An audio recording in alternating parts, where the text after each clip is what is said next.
বাবার বাড়িতে থাকা শেষ হয়ে গেল, 2 দিনের জন্য এসেছিলাম, তো এখন চলে যাব।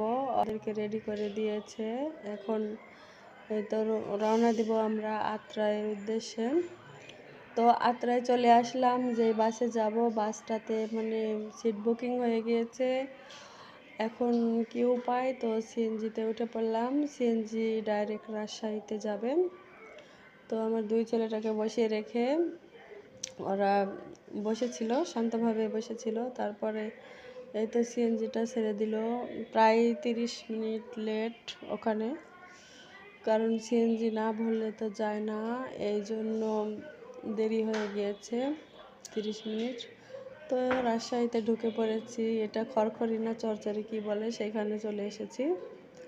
আর গাড়িতে এক বৃদ্ধ লোক বসেছে, ভক ভক ভক ভক করতে করতে মাথা খারাপ করে দিচ্ছে সব সময়। তো বাসায় চলে এসেছি, বাসায় আসার পর ছেলেদের ক্ষুধা পেয়ে গিয়েছে, তো নুডলস খাবে, তো বাসা আগে পরিষ্কার করে নিলাম।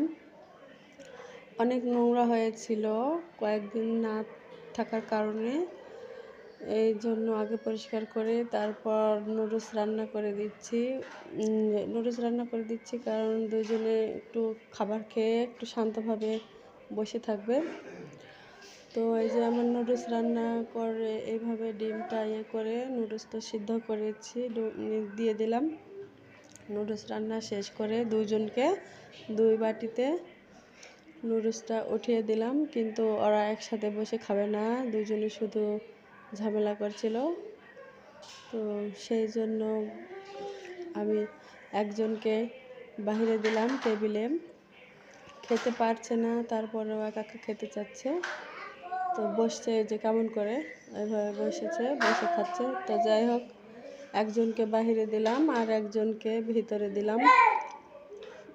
তো ভিডিও এই পর্যন্তই আজকের মতো।